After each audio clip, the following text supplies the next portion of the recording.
अस्सलाम वालेकुम वरहमतुल्लाहि वबरकातुहू। ऑथेंटिकेशन ऑफ इस्लाम में खुशामदीद। कैसे हैं आप सब? उम्मीद करती हूँ खैरियत से होंगे। हर शख्स जो इस दुनिया में आया है उसे एक ना एक दिन इस दुनिया से जाना है। दुनिया से चले जाने को मौत कहा जाता है। हर जी रूह को एक ना एक दिन मौत का जायका चखना ही है और अल्हम्दुलिल्लाह हम मुसलमानों का इस पर ईमान है कि मौत के बाद हमें दोबारा उठाया जाएगा। जिस दिन हमें दोबारा उठाया जाएगा वो क़यामत का दिन होगा। उसे यौम हशर भी कहते हैं। यौम हशर यानी क़यामत के दिन हर शख्स से उसके अमाल का हिसाब लिया जाएगा। फिर मैदान हशर कायम होगा और मैदान हशर में पुल सिरात कायम किया जाएगा। मैदान हशर में अंधेरा छा जाएगा, हर तरफ अंधेरा ही अंधेरा होगा। तो उस वक्त हर शख्स अपने आमाल की नूर की रोशनी में होगा। तो आज की वीडियो मेरी इसी हवाले से है कि मैदान हशर में नूर की तकसीम किस तरह से होगी और आज की वीडियो में आपको कुछ ऐसे अमाल बताऊंगी जो मैदान हशर में हमारे लिए नूर का सबब बनेंगे और अहादीस मुबारका से साबित वो अमाल हैं जो आज की वीडियो में मैं आपको बताऊंगी। जिस तरह से हम दुनिया को सीखते हैं, दुनिया की जिंदगी तो आर्जी है, आखिरत की जिंदगी हमेशा रहने वाली है। तो अगर दुनिया में रहकर हमने अपनी आखिरत को जान लिया तो दुनिया में रहने का मकसद पा लेंगे। तो चलिए आज की वीडियो स्टार्ट करते हैं, लेकिन उससे पहले अगर आप मेरे चैनल पर न्यू हैं तो मेरे चैनल को सब्सक्राइब कर दीजिए और मेरी वीडियोस को लाइक एंड शेयर कर दीजिए और बेल आइकन को प्रेस करना मत भूलिएगा ताकि मेरी हर आने वाली न्यू वीडियो आपको मिल सके। नहमदुहु व नुसल्ली अला रसूलिहिल करीम। फ़ाऊज़ु बिल्लाहि मिनश शैतानिर रजीम। बिस्मिल्लाहिर रहमानिर रहीम। तो चंद सेकंड के मैदान हशर के अहवाल सुन लीजिए कि मैदान हशर में सबसे पहले जिन लोगों के आमाल का हिसाब किताब शुरू होगा वो मुशरिकीन होंगे और मुशरिकीन से कहा जाएगा कि वो अपने अपने झूठे माबूदों के पीछे जहन्नुम में चले जाएं और फिर इन्हें उनके बुतों, पत्थरों और सलीबों समेत जहन्नुम में धकेल दिया जाएगा। इरशाद खुदाबंदी है, सूरह अंबिया की आयत का तर्जुमा है, और तुम और जो कुछ तुम पूजते हो अल्लाह के सिवाय ईंधन है दोज़ख का, तुमको इस पर पहुंचना है। अगर ये बुत माबूद होते तो ना पहुंचते इस पर और सारे इसमें सदा पड़े रहेंगे यानी हमेशा पड़े रहेंगे। मुशरिकीन के हिसाब किताब के बाद यहूद व नसारा का हिसाब होगा और यहूद व नसारा से पूछा जाएगा कि बताओ तुम्हारा माबूद कौन है। इस वक्त यहूदी हजरत उज़ैर अलैहिस्सलाम और ईसाई हजरत ईसा अलैहिस्सलाम का नाम लेंगे तो अल्लाह ताला उनकी तकजीब फरमाएंगे और इन्हें भी जहन्नुम की तरफ रवाना कर दिया जाएगा। मुशरिकीन और अहले किताब के जहन्नुम रसीद हो जाने के बाद मैदान हशर में सिर्फ सच्चे मोमिन और मुनाफिक बाकी रह जाएंगे। उसके बाद अल्लाह पाक साख की तजल्ली फरमाएंगे जिससे अहले ईमान बे इख्तियार अल्लाह की बारगाह में सजदा रेज हो जाएंगे, जबकि मुनाफिकों की कमर तख्ता हो जाएगी और वो सजदा करने की बजाय गुद्दी के बल गिर पड़ेंगे।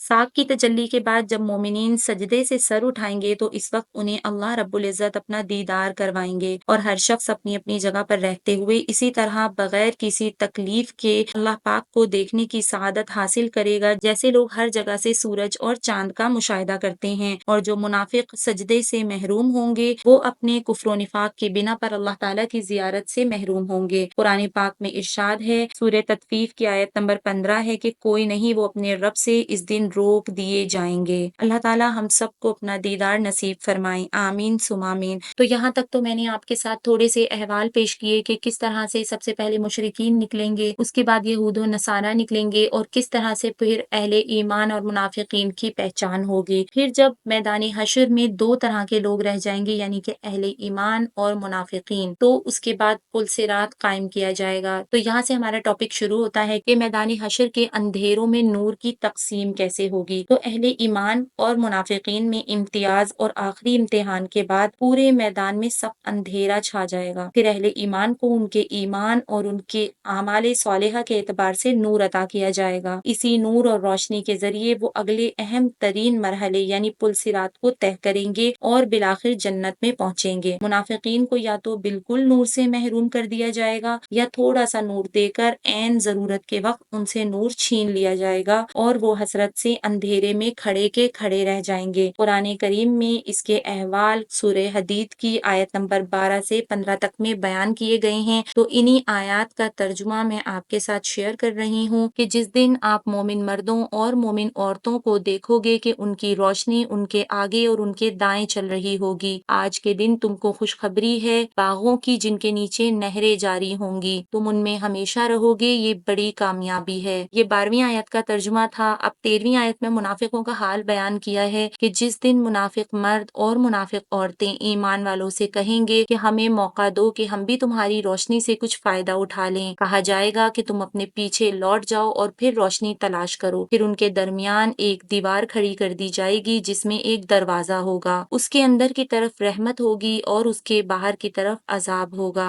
وہ ان کو پکاریں گے کہ کیا ہم تمہارے ساتھ نہ تھے؟ وہ کہیں گے کہ ہاں، مگر تم نے اپنے آپ کو فتنے میں ڈالا اور راہ دیکھتے رہے اور شک میں پڑے رہے، اور جھوٹی امیدوں نے تم کو دھوکے میں رکھا یہاں تک کہ اللہ کا فیصلہ آ گیا، اور دھوکے باز نے تم کو اللہ کے معاملے میں دھوکا دیا۔ بس آج نہ تم سے کوئی فدیہ قبول کیا جائے گا اور نہ ان لوگوں سے جنہوں نے کفر کیا، تمہارا ٹھکانہ آگ ہے، وہی تمہاری رفیق اور وہی برا ٹھکانہ ہے۔ تو ان آیات میں اللہ پاک نے اہل ایمان اور منافقین کے احوال سورہ حدید کی آیت نمبر 12 سے 15 تک میں ارشاد فرمائے۔ یقیناً آپ کو سمجھ آ ہی گیا ہوگا یہاں تک۔ اب اگلے ٹاپک کی طرف چلتے ہیں کہ نور میں زیادتی کے اسباب کون کون سے ہیں، یعنی کہ وہ کون سے اعمال ہیں جو دنیا میں رہتے ہوئے ہمیں کرنے ہیں، وہ اعمال انشاءاللہ قیامت کے دن نور کا سبب بنیں گے۔ احادیث طیبہ میں ان مبارک اعمال کی ترغیب دی گئی ہے جو میدان حشر میں نور کی زیادتی کا سبب بنیں گے۔ ان میں سے بعض اعمال یہ ہیں کہ نمبر 1، اندھیری رات میں جماعت کی نماز پڑھنے کے لیے مسجد جانے والوں کو حضرت صلی اللہ علیہ وسلم نے کامل نور کی خوشخبری سنائی ہے۔ دوسرا،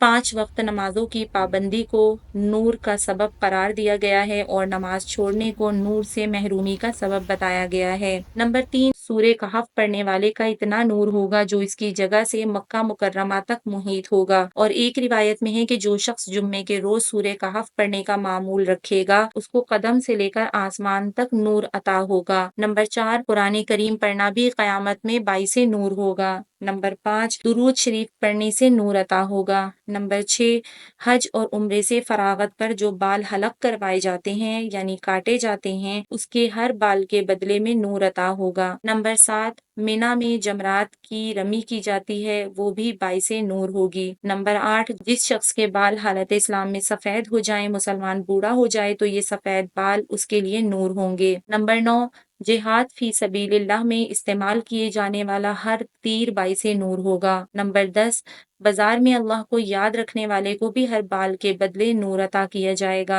نمبر 11، جو شخص کسی مسلمان کی تکلیف دور کر دے تو اللہ تعالیٰ اس کے لیے پل صراط پر نور کے 2 عظیم شعبے مقرر فرمائے گا جس سے ایک جہاں روشن ہو جائے گا جس کی مقدار اللہ کے علاوہ کسی کو معلوم نہیں۔ تو یہ کچھ اعمال ہیں جو احادیث مبارکہ سے ثابت ہیں۔ اس کے علاوہ برے اعمال سے جتنا زیادہ بچ سکتے ہیں اتنا بچنے کی کوشش کیجیے، کیونکہ برے اعمال جتنے زیادہ ہوں گے روشنی اسی اعتبار سے کم ہوتی جائے گی، اور خاص طور پر اللہ کے بندوں کی حق تلفیاں، ان کو نقصان پہنچانا، ان کو تکلیفیں دینا قیامت میں سخت اندھیروں کا سبب ہوگا۔ اس لیے ایسے اعمال سے اپنے آپ کو بچانا لازم ہے اور اعمال صالحہ یعنی نیک اعمال اختیار کر کے دنیا ہی میں قیامت کے نور کی زیادتی کے اسباب فراہم کرنا ضروری ہے۔ اللہ تعالیٰ پوری امت کو اس نور کی دولت سے نوازے تاکہ آرام سے اور آسانی کے ساتھ پل صراط پار کر کے ہم جنت میں جانے والے بن جائیں۔ آمین ثم آمین۔ تو امید کرتی ہوں آج کی ویڈیو بہت انفارمیٹیو ہوگی۔ تو امید کرتی ہوں کہ اس ویڈیو کو سننے کے بعد آخرت کی فکر پیدا ہوگی کہ آخرت کی منازل کس طرح سے ہماری آسان ہو جائیں، تو اس کے لیے ہمیں دنیا میں ہی کوشش کرنی ہوگی۔ اللہ پاک ہم سب کو کہنے سننے سے زیادہ عمل کی توفیق عطا فرمائے۔ آمین ثم آمین۔ اسی طرح کی اور بہت ساری اوتھینٹک ویڈیوز کے لیے دیکھتے رہیے اوتھینٹیکیشن آف اسلام۔ السلام علیکم ورحمۃ اللہ وبرکاتہ۔